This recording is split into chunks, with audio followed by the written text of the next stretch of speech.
Please like this video and subscribe to our channel. It's time for the Central Florida Computer Society's Windows Special Interest Group, or WinSIG. Today is Sunday, February 13th, 2022. I'm Huey Poplock. I lead the Windows SIG, but we try to get many of you to participate in our meeting. We're glad you're here. We see we've got a real good crowd already on this Super Bowl Sunday. I'm surprised as many of you are here because I know you're anticipating not watching the football game, but watching all of the ads, if nothing else. But we're glad you're here. And today I've got a lot of items to cover.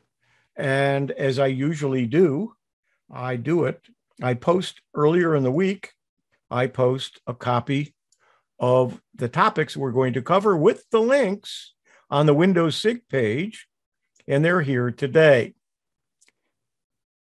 Now, the first item that's on there is something called Wakelet. And I discovered Wakelet when I went to the FETC conference a couple of weeks ago in Orlando.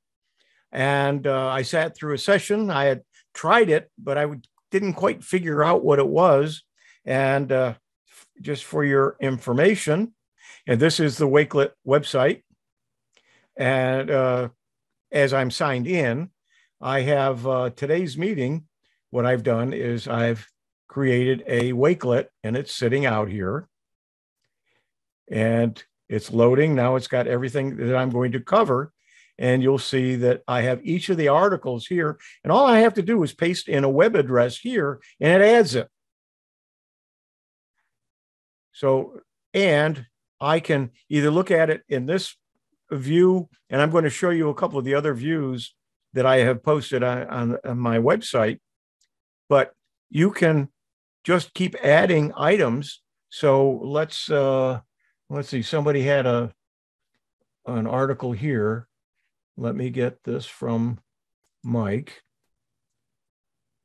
I'm going to grab this right here.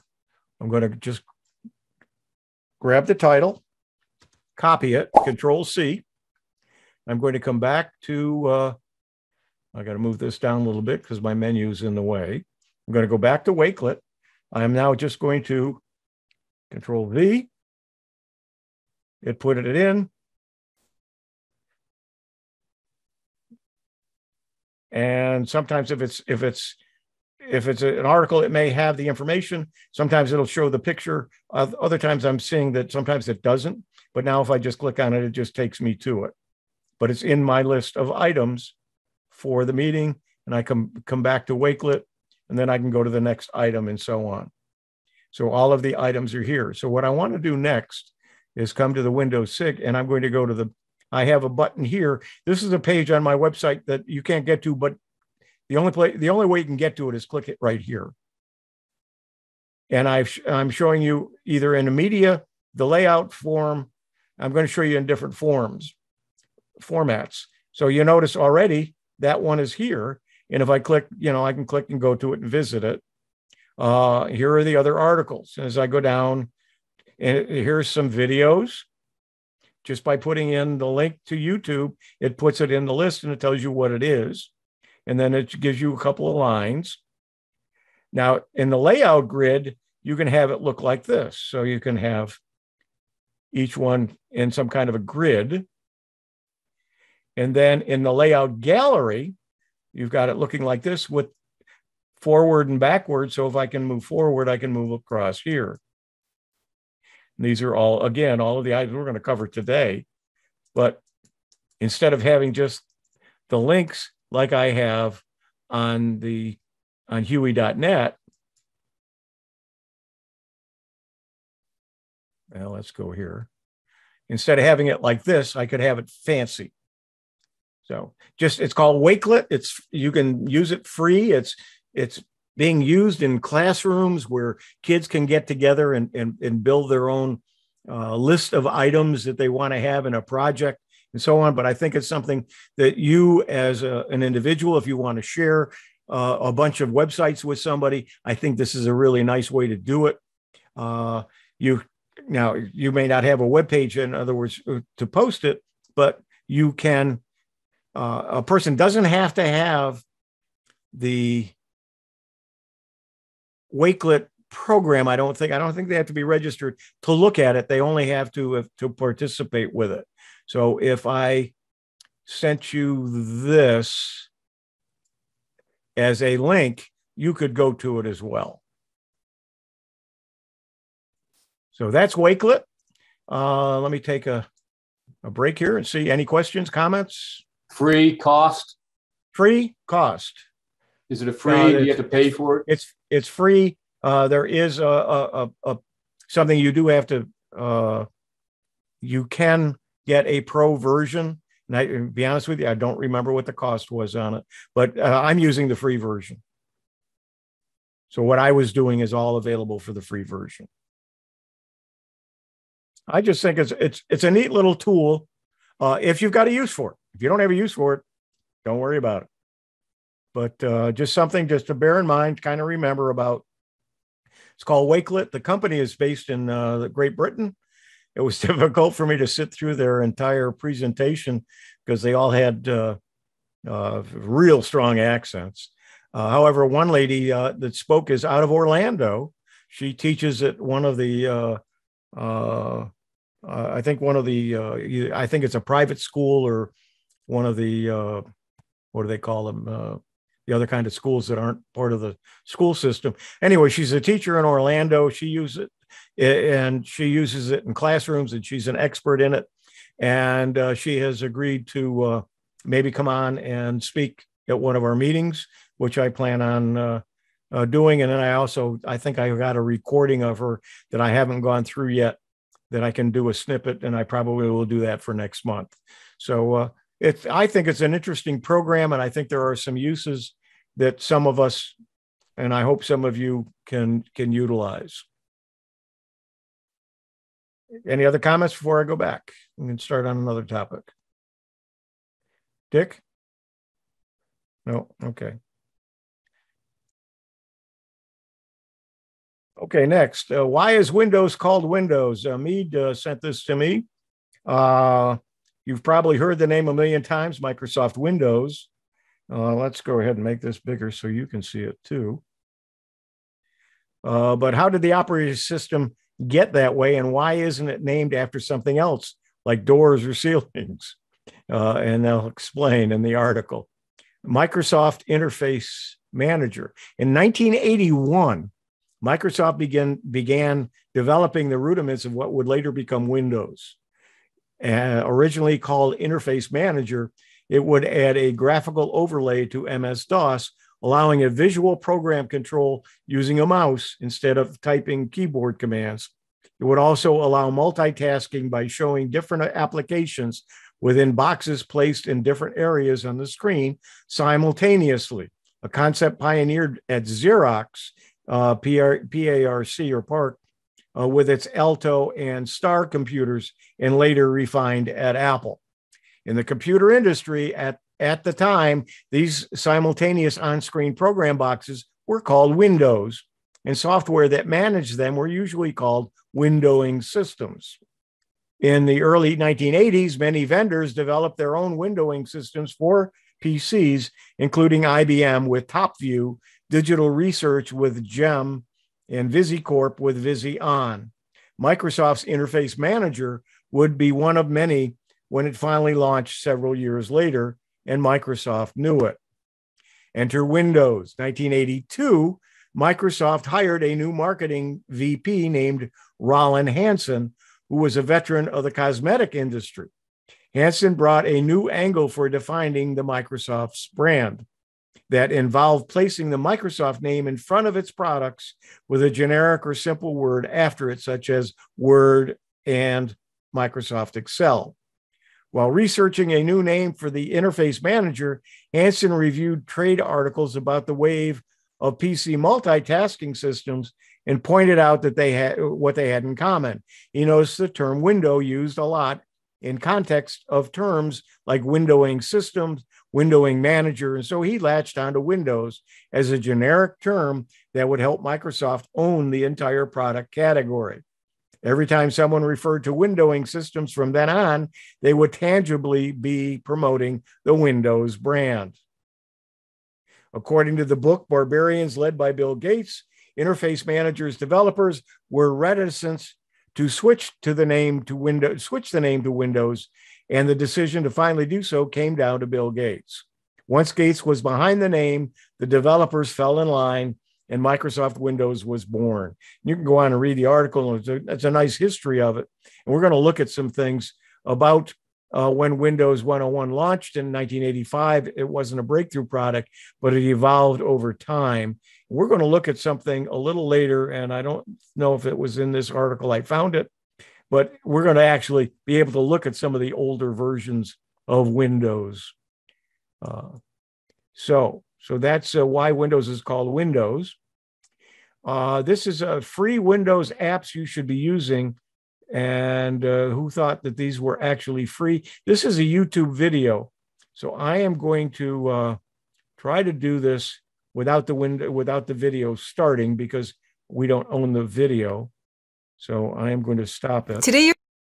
I'm going to stop it because what I'm going to just show is the information that's below it. And this shows the programs that she's talking about. Drawboard PDF. Now, there are a lot of PDF programs out there. The PDF is a let's see, document form. Can't remember the format. Portable document format. Back when Acrobat first introduced, Adobe first introduced Acrobat, they did a demonstration for CFCS in the high school that we were meeting in shortly after Bill Gates. The club grew so big after Bill Gates spoke to our group that we started meeting in one of the local high schools. And at that meeting, I can remember Ted Goodwin saying, "You're producing this and you should have the reader free," because at that time they were charging for the reader. And he must have talked them into it, because then the reader became free. But the program to create PDFs was unique and was only available by Adobe for years. Gradually, it's now to the point where it's pretty much public domain or licensed. I'm not sure how they do it, but there's a lot of programs that create PDFs. You can do it right from within the Microsoft products. You just save it as a PDF. Whether you're in PowerPoint or Word or Excel, you can just save it as a PDF. The whole idea of a PDF was that you couldn't edit it, you couldn't change anything, and it was going to allow governments to show documents and share documents without anyone being able to go in and make changes to it. And the fact that no matter what program or what operating system that you were using, if you saved the document as a PDF, anyone with a reader could view that document, but couldn't edit it, couldn't change it. And that was the original idea of PDFs. Now it's become just a convenience program, and almost anything will save it, including the operating system and individual programs you can save as a PDF.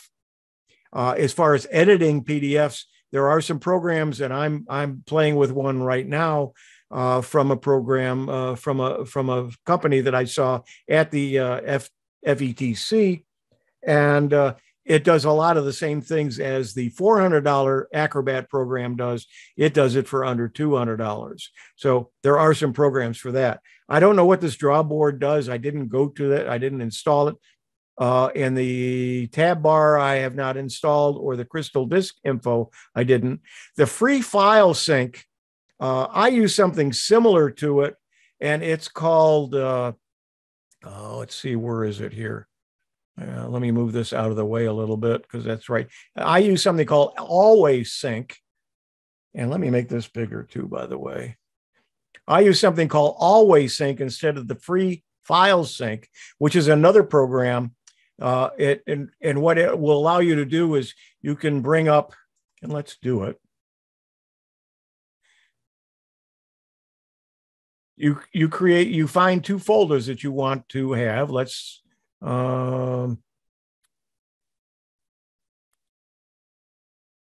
haven't done this in so long. I'm not sure if it's going to find. Here we go. Folders. Well, I don't have it set up right. And it just to very quickly show you, you set up a folder here and set up a folder here and you see all the files in them. And then you can configure it. Well, I'm not going to do that either. So you can configure it. And then you can say, okay, I want it to go one direction, one direction, either from here, from the left to the right, or from the right to the left, or I want it to go both ways and check and see what files are different and have been changed, which ones are updates. And you say, okay, go ahead. First you synchronize it. It figures it all out for you. You analyze it, and then you tell it to synchronize, and synchronize then copies them in both directions, and you get a copy in both places. Because anything I dislike is when you're copying files from one folder to another, it stops somewhere in the middle and you don't know what you got and what you didn't get. And something like this program will give you full synchronization. And not only does it, and I use the full version of that, and Free File Sync is the one that she mentioned. And then the VLC media player I use all the time. I have in my system, it is a media player which will play all of your different sound, audio files and video files. And it works. And I use it on several different levels. I use it on my PC and I use it on my Chromebook. And I believe there's also an Android and an iOS version as well. And I know there's a Mac version. So on that note, let's go ahead and stop share because I just covered quite a bit. I know, Marshall, you're out there. You used, is it AllSync that you use, or you use one of those programs? Is it the one that she recommended or a different one? Are you out there? Thought he was on earlier. Sorry, I was muted. Yes, that's the product I use. The one that she mentioned. Always Sync, yes. Yeah, Always Sync. Oh, you use the same one I do then. Okay. Should I not? No, I thought you and I were using different one. No. Is there anyone else using either of those programs, or another one that does something similar?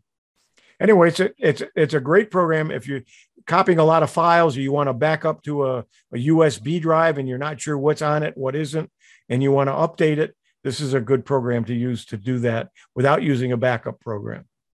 For some of you who are, rather than using a backup program, who like just copy and paste to a different a drive. Okay. Hearing nothing else, we'll go back, close this. And the next item on here is what's new in Windows 11, Sun Valley 2 update arriving this year. This is going to be later this year. And later this year, Microsoft is planning to launch the first big, oh, come on. Yeah, bleeping computer is right. There we go.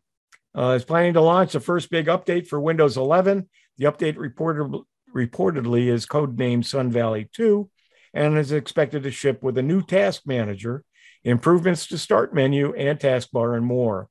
So I can't show you any of these because these are planned, but the first update of the year will debut as Windows 11 version 22H2, which is the year 22 and then the second half.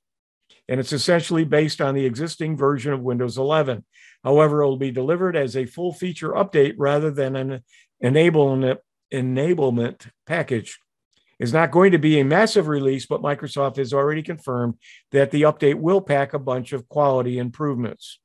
For example, you can expect a new feature that will allow you to pin more apps or activities in the recommendations section of the start menu.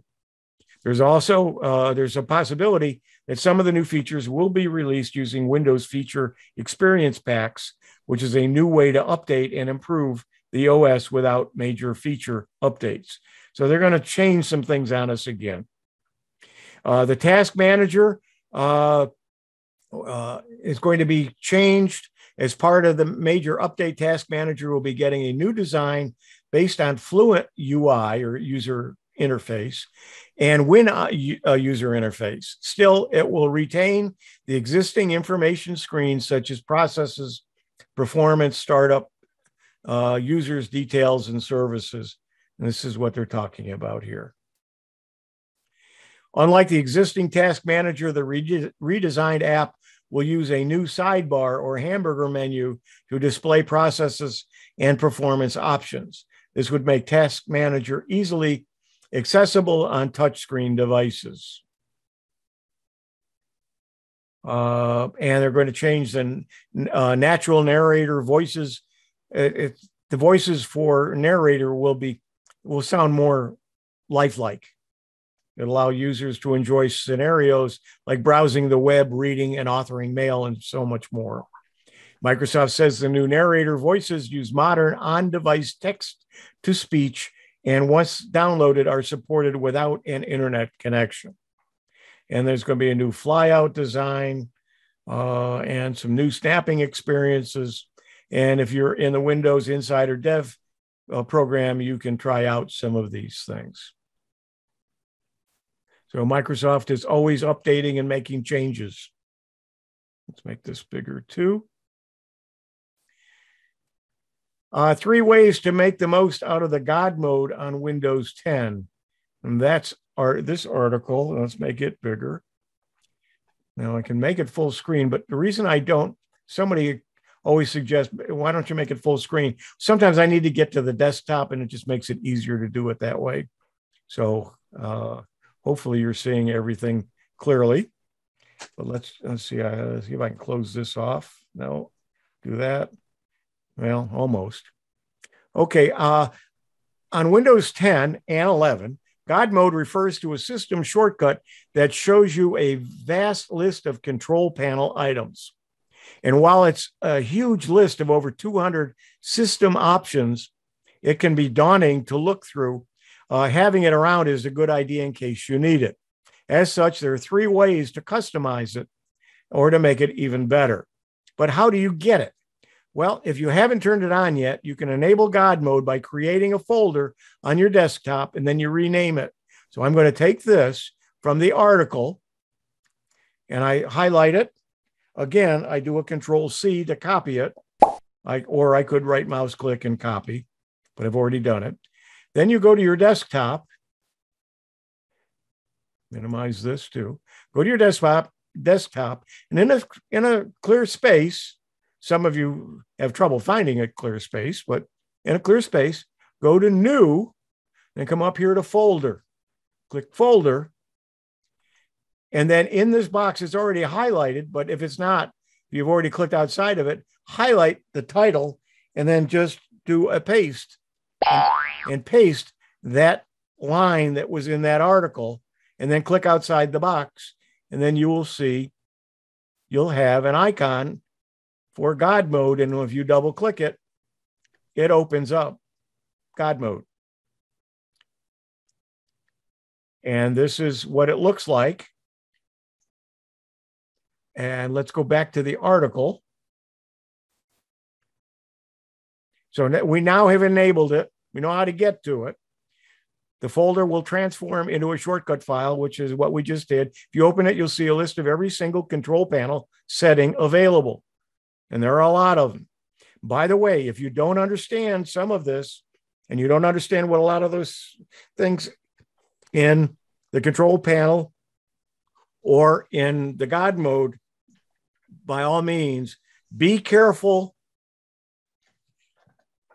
when playing with these settings, as some components are unmaintained and can cause inconsistencies in your system. Try to only change settings you're familiar with, or don't change any. So that's a warning. Getting the most out of the God mode for Windows 10, you can cut down on clicks to access the control panel. One of the immediate benefits of the system shortcut is being able to quickly open a searchable list of control panel terms from anywhere on your system. Pin this to your quick access or start menu to eliminate unnecessary clicks to access your most important features. Spread handy shortcuts around your system. There's an ad there. Sorry about that. Every item listed in God mode is a shortcut by itself. As such, you can drag these individual items anywhere in your system to create useful shortcuts for frequently used features. So you can just drag one of them off to the side and it becomes a shortcut for that particular item. And you can also customize it. The folder can be rearranged and organized like any other folder in Windows. You can change the view settings and the order of the icons, or even hide entire categories. And accessing Windows easier with God mode becomes a lot easier to customize and configure when all of the settings are tidy in a searchable list. So that's the God mode. Again, let's go back and let's look at it. So let's see if I can find one that changed the default printer. Okay, I can take this, just drop it over here. And bingo, now, as you can see, and let me minimize this, I now have a shortcut to get to that particular item. And thought I minimized it, but bring it back. So you can take any one of these, and it doesn't take it off the list. It just creates a shortcut for it. And if you want to, you'll see that devices and printers, that's got a down arrow. If we click this, they all go away and they aren't shown. And it tells you that there's 12 items in that list. I want to look at them again. There they are. So that's God mode. Everything from autoplay, BitLocker, drives and printers, ease of access center, file history, restore your files with file history, say backup copies of your files with file history, some things on fonts, indexing, internet options, and so on. Mouse, how the mouse pointer looks. So if you want to click that, it brings this up. You notice I've got a red arrow and it's large, and I do it from this box. And so you can change the same thing just from this without going into your setup or your settings button and then trying to find it. They're all right here, and you can search from this area here. So if I said mouse, I think this is where I search. And it shows me all of the mouse settings. No, I think that's just because I'm there. Whoops. All right. Anyway, okay. So, questions, comments? How do you get to God mode? How do you get to it? I showed you. What you do is you create a folder on your desktop. Do that again. You create so I've got it here. I'm going to delete this.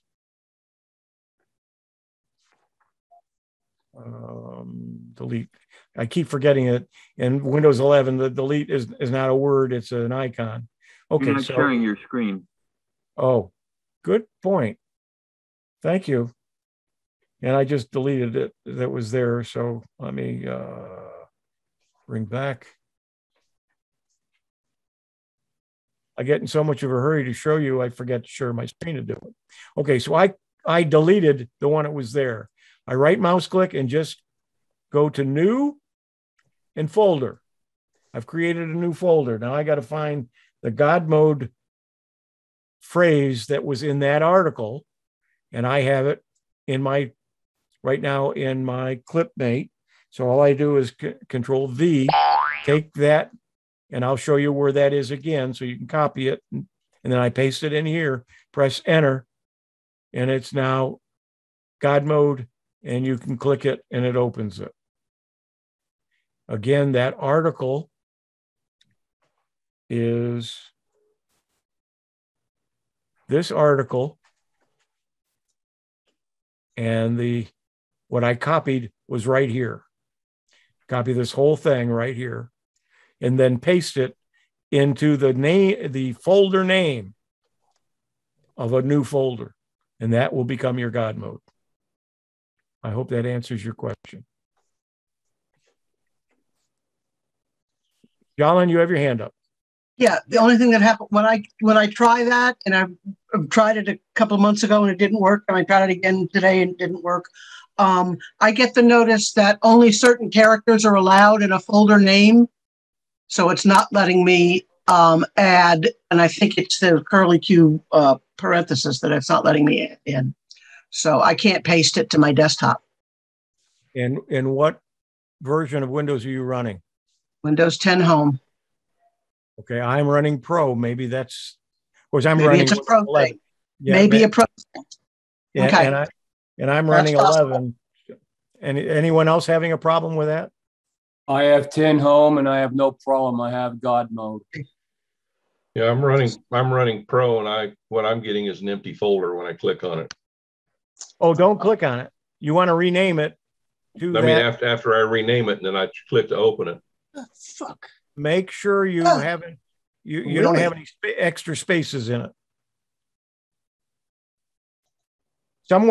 Sometimes what I do is let me share my remember to share my screen again. Share screen. This is a trick I've learned, and I use it a lot once I share my screen. I'm going to move this over a little bit. And what I always do is I open up Notepad. I put Notepad on my taskbar because I use it so much. In order to find Notepad, you come here, go to All Apps. I'm not sure. Let's see if it's under Microsoft or under Notepad. Go to N, and there's Notepad. And it opened it up on my other screen. So let me slide it over. So I copy and paste things in a Notepad, copy them into Notepad, and then copy them again and paste them out. So now I have this right here.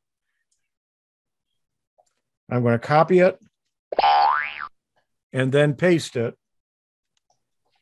And that way it takes out any extraneous characters that might have been picked up when you do the copy. Then I take it from here, copy it again, or I can come to edit and copy, either one. And then paste it on my screen.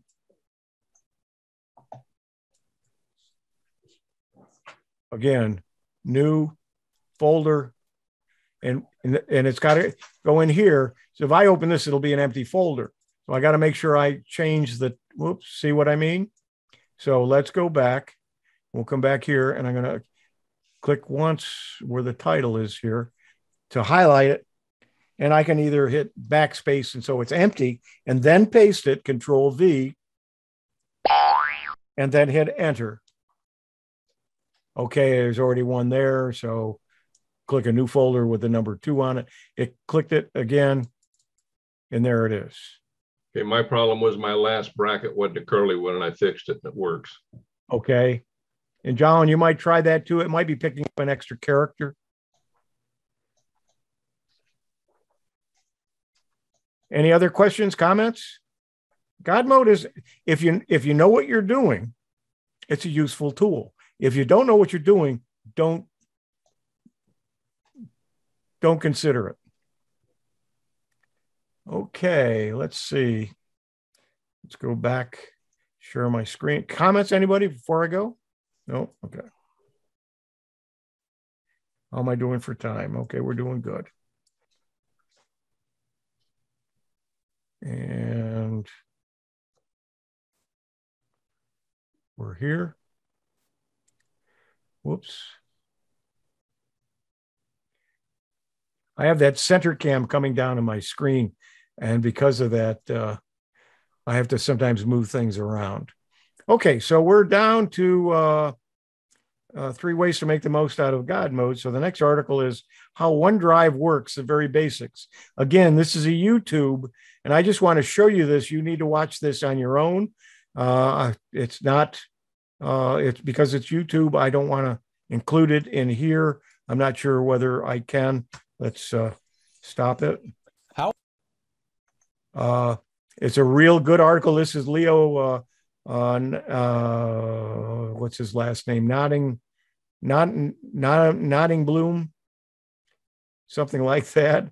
Anyway, again, under here is how OneDrive works, the very basics. OneDrive is free. And he talks, here's the different chapters, how OneDrive works, files on your computer.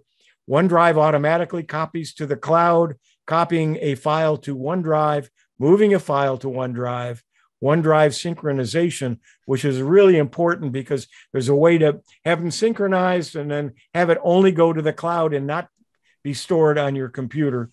And then there's more to OneDrive and some. So it's not a long video. It's see, it should tell us here.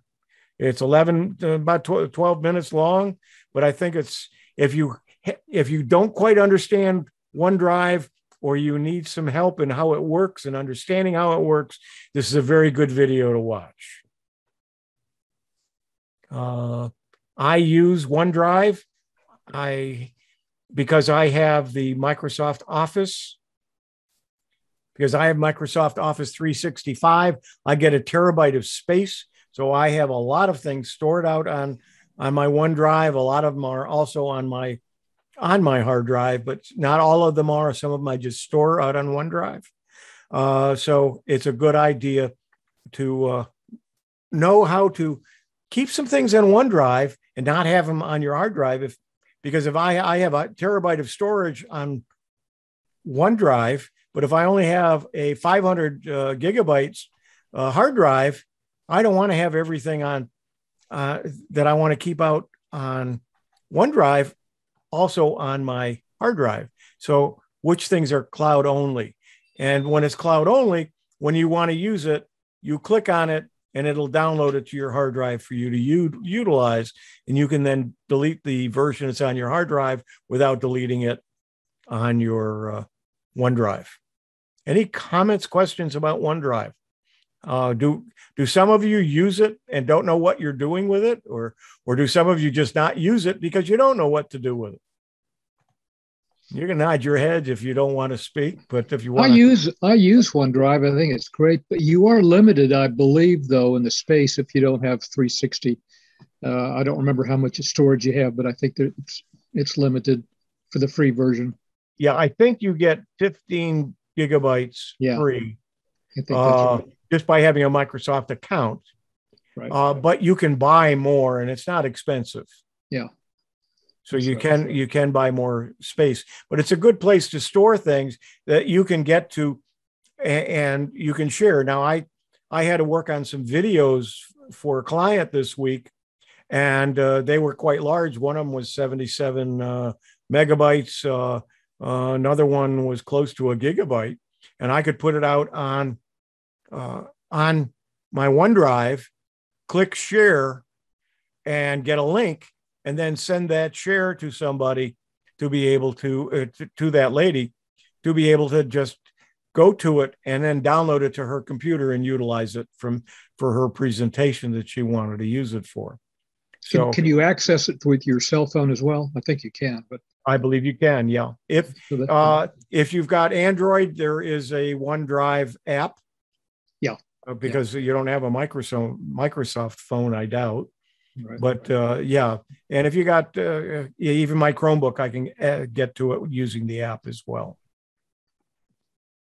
And that's so I've got OneDrive that I use from Microsoft, and then I have the Google Drive as well because I've got using my Chromebook, and because I have a Gmail account, so I can go back and forth. Then I pay a little extra, and I think I have 100 gigabytes of space on Google Drive, and I'm only using about 25% of that. So, and I store a lot of stuff out there. I just don't store real big stuff. So it's good to have that cloud storage, but you also want to make sure that somehow you've backed it up through your hard drive, or you store it on your hard drive, or you put it on a local backup drive as well. Okay, no more comments. Let's, we've got a little bit more time here. How are we doing? Okay. We got people in the waiting room. I am so sorry.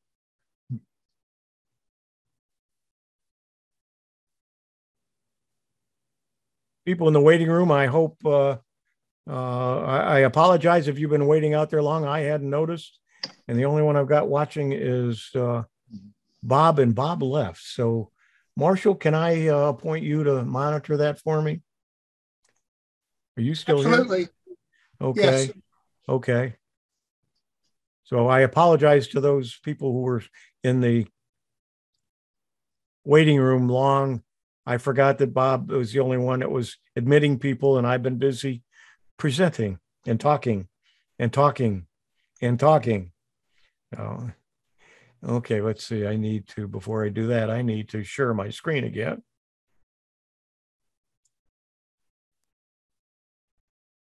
And you can now see my screen. That's good. And let's go back to my Windows SIG list. And we're down to PowerToys. I've talked about PowerToys before.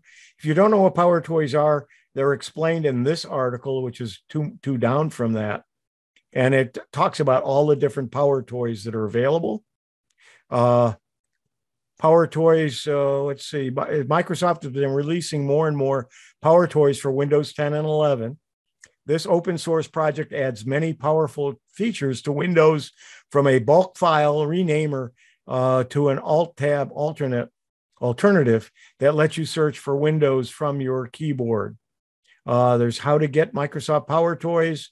This article tells you how to do it. You download it from the Microsoft Store, or you can get an installer directly from GitHub, which is owned by Microsoft, by the way, and enable the features you want from within the PowerToys settings.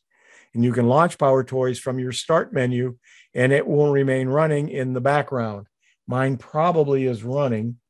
I rebooted just before the show, so it may not be. So let's go take a look at PowerToys. And I have it right here.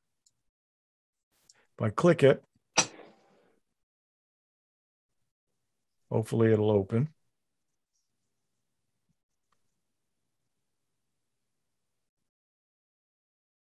It's here.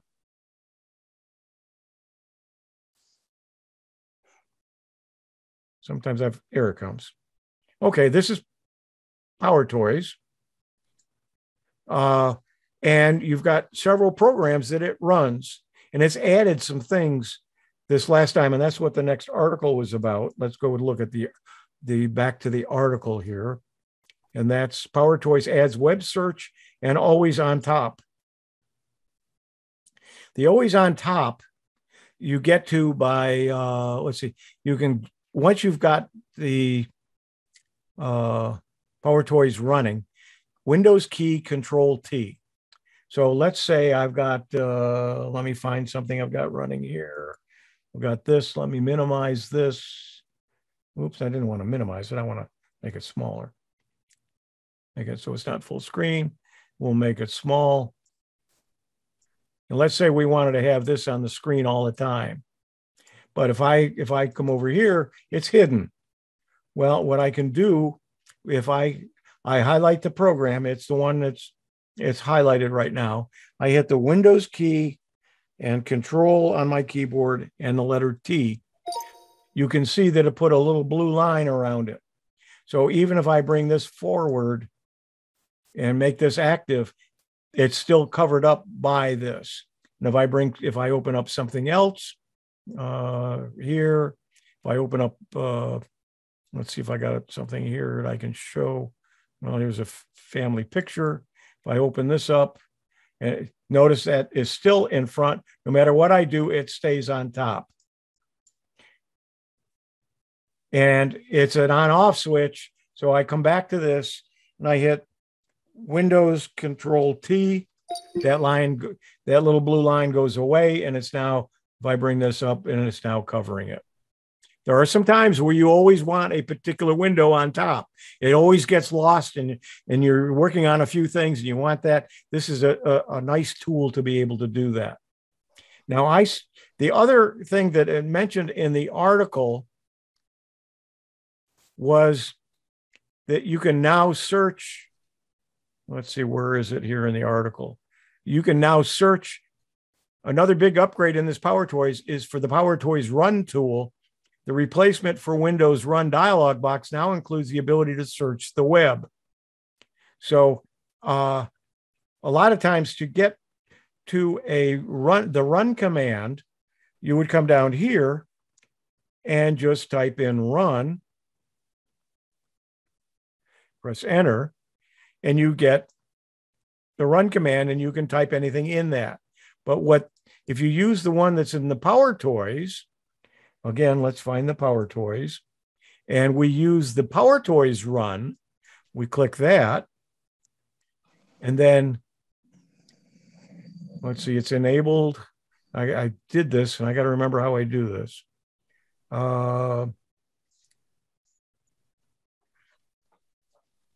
Okay, enable it. And I got to remember how I did it.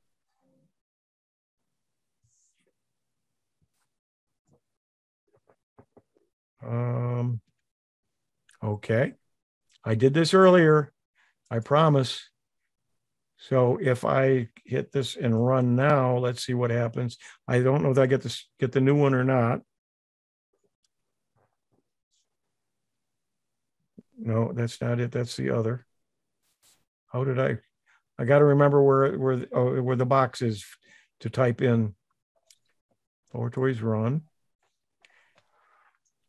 Okay. Oh, you got to come down here. And that's on. Let's go back to the article. It should tell us.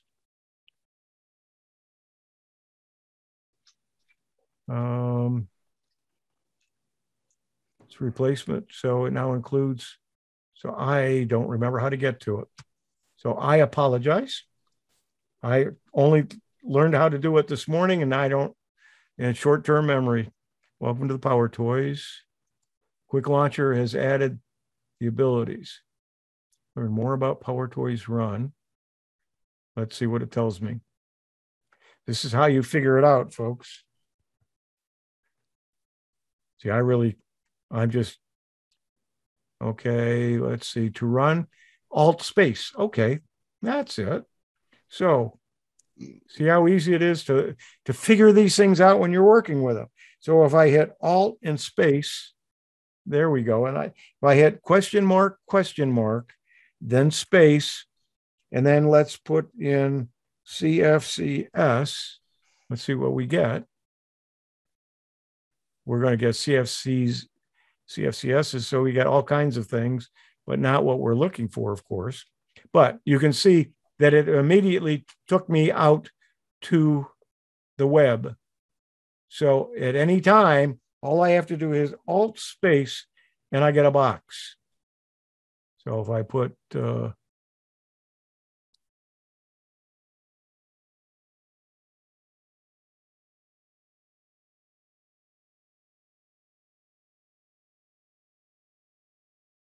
and then we find what we're looking for. Okay, so that works. I got to remember that Alt space if the Power Tools is running, and then put a double question mark and then a space and then what you're looking for, and it will go out to the web and find it. Otherwise, it's just a local search. Comments, questions, anyone using PowerToys at all? You're very quiet today. I put a few comments on the run command in chat. I'm running some of them, Huey, not all of them. They're you know, and the idea is that they are powerful toys. If you want to play with them and try them, they're free. Doesn't cost anything to download and run the program. It's from Microsoft. You should be able to trust it. It is version 0.053, which means they aren't even up to version 1.0, and it's been around for years. But it's stuff that Microsoft employees play with and then share with us. That run command works with if you put in cfcs.org. Okay. But you can put in whatever you want and then search. But what it does, it goes out to the web, where before that search was, I think, just for local. Okay, let's, again, we got a little bit of time. And share my screen and see what's next. Hidden features now to try now on your Windows PC or Mac. So if you're a Mac user, there are some things here for you as well. Some hidden features to try on your Windows PC or Mac. One is the Windows realign start button to the left. This is Windows 11. By the way, this is from Kim Commando. If you're not familiar with Kim Commando, you should be. She calls herself the digital goddess. She's very good. She has a weekly radio program that may be available in your area. I know in the Orlando area, it's a rebroadcast, and I know. I think it's here in Sarasota. I think it's like on Sunday afternoon. I don't remember when it's on in Orlando. What are you doing? Can you mute yourself, please? She has a weekly show, which if you want to watch recordings of it, or listen to recordings of it, you do have to subscribe. But if you listen to it on the radio, of course, you're hearing it live. But she does a lot of articles like this that she posts that are free and so on. And this is one of them from her column. And you can subscribe to her column and get emails from her and so on. Hidden features to try now.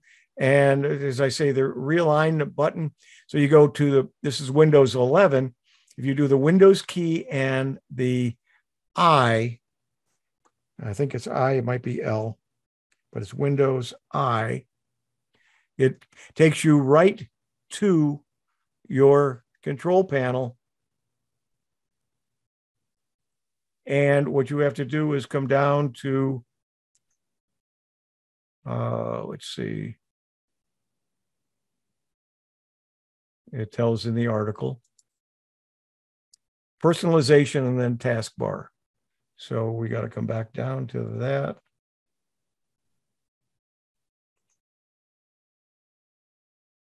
Personalization and then to taskbar.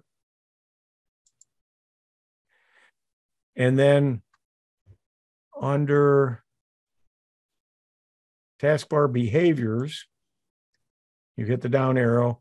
One of those is show my taskbar on all displays. If you have more than one display, you can have it on all. I have it turned on, so my second monitor has my taskbar on it as well. You can automatically hide the taskbar. I don't like that, so I want it there all the time. But there are some times if you turn that on, your taskbar goes away. If you could, you may have just seen it go away. If I move my mouse down, it will come back. And as I move my mouse away from it, it goes away. That to me, I always like it there. But you can select the far corner of the taskbar to show the desktop. But when, let's see, somewhere's here. Go up to the right, Huey. Yeah, right here. Taskbar alignment. Right now it's to center. The only other place it can be is to the left. If you can see my taskbar at the bottom, when I do that, it moves it over to the left like Windows 10. And I can move it back to the center and it moves it back with no problem. So if you don't like it in the center, you can make it to the left by doing it that way. Okay. What else did she say in here? Then she's got a Mac thing, how to copy and paste text from a photo. Windows, customize quick settings. To open quick settings, hit Window A. So we're going to hit the Windows key and A. And the quick settings are down here on the right. And you can add a button. You can edit the quick settings by clicking here. And there's your, let's see, and then where do we go? Add quick setting and add a quick setting or press the pin icon to get the quick setting you want to remove. Okay, so you can change it.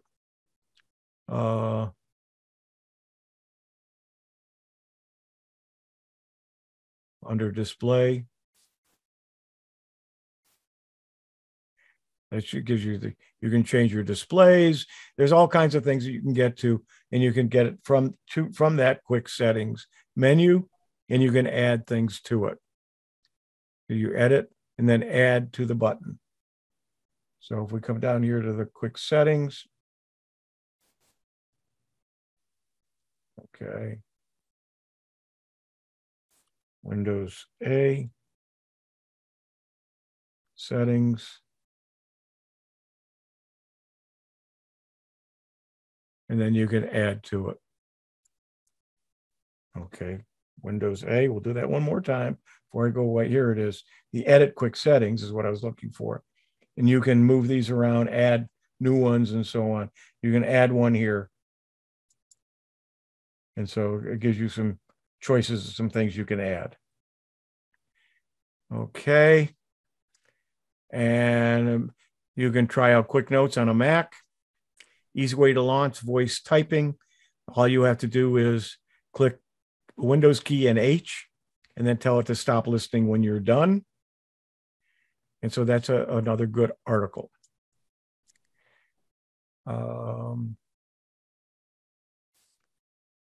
We talked about the PowerToys.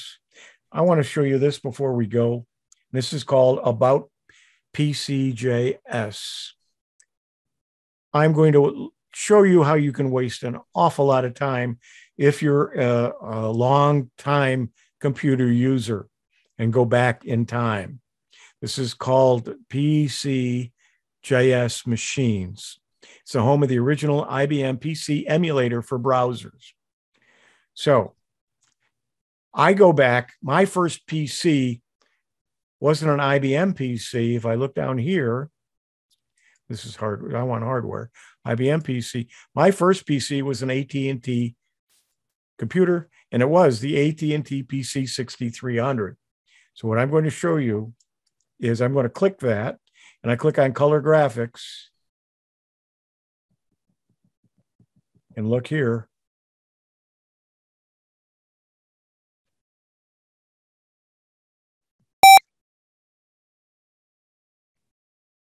There's my screen. I want to enter a new date. So today is 02-13-2022. And the time is, I'm in Eastern, so it's 2:33. And so if I put in time, it remembered it. It's there. I can do a directory. I can do a check disk. Of course, it's doing it to this virtual disk. It's not doing it to my system. Those little red lines I can't get rid of. I haven't figured that out. The little blue thing that's in every screen. But that's hardware. So you can find an IBM PC, a Compact, an IBM, a Zenith, an Intel 8088, LED simulators, Ohio Scientific. Some of you might have had one of those. A TI calculator. Did you have a TI calculator? Let's go ahead and put a TI 42. It remembered a number that I put in earlier. Let me make this, let's see if I can make this smaller. No. Let me full screen it, see if we can get all of it on here. No, just makes it bigger.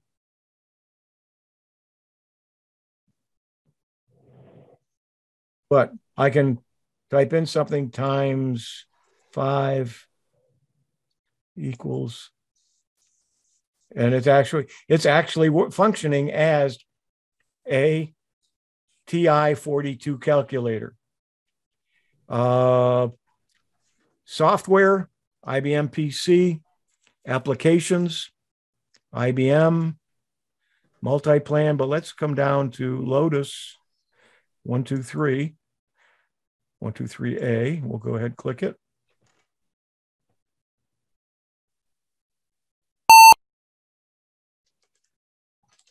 Notice it remembered the date and time. Here's Lotus 123. Press any key to continue. And there's a Lotus spreadsheet. And I actually can type things in here. 2020. And I have to, it doesn't work. Okay. So I could actually then, I can't remember what, if it's sum or what you put in there, but you can operate it as a spreadsheet like a Lotus 123 spreadsheet. Let's look down a little bit farther. Software, this is under software. Microsoft Chart, Multiplan, Word. Let's look at Microsoft Word 1.10. What's it look like?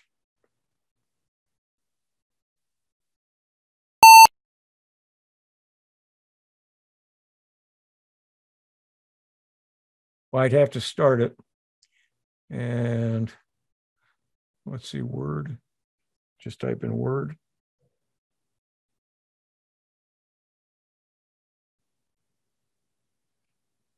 Here's what Microsoft Word looked like. And I can type. Intel, LED, Texas Instruments. So I showed you different calculators, software, Word for Windows, some demos, some games, IBM games. Let's see, Microsoft games, Adventure.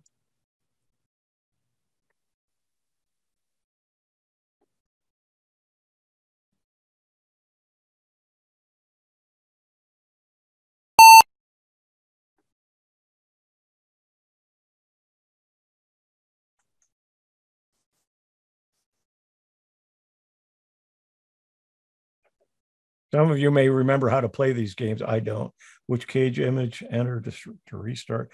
I don't know what to type in there. But some of you may remember. Let's see, PCAT, color graphics, so on, PC hard drives, documentation, and so on. Under software, we got here, systems, documents, we got books, data sheets, magazines, Byte magazine, there was only one, but you can open it.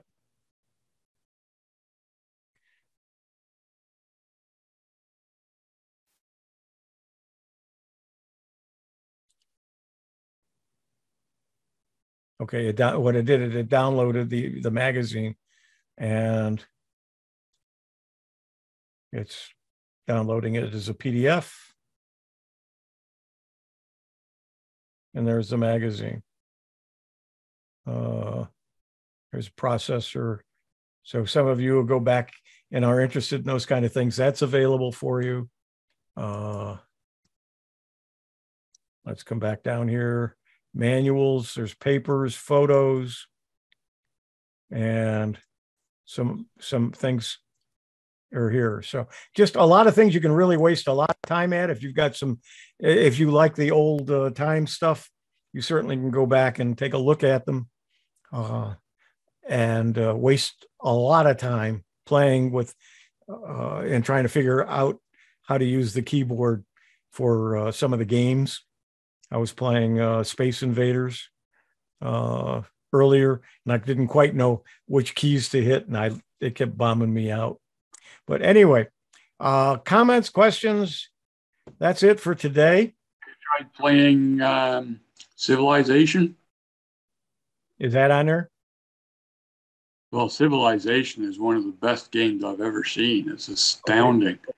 Is it on there? I'm just asking you. On what? I thought you were there and you found it there.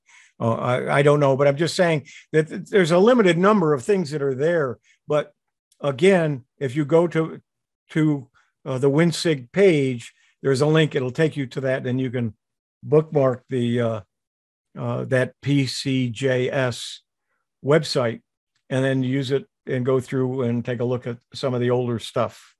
I think some of you will have fun with it. Some of you weren't around and didn't have computers back in those days and may not be of interest at all to you, but I found it, I got lost in it for a couple hours, and then I finally said, that's enough. So, noticed that there were no Radio Shack. No. Yeah. They were a and big player back then. My Commodore PET wasn't there either. And my Osborne wasn't there. Although I think there was something with the, what was the operating system for the Osborne, I can't remember the letters, but anyway, that I think was there. I just didn't spend the time. Yeah, I don't see Atari there either. Too bad. I'd get lost again. But there's still a lot of things you can waste a lot of time with. Absolutely. It's a lot of fun. Okay, folks. Stan, are you on?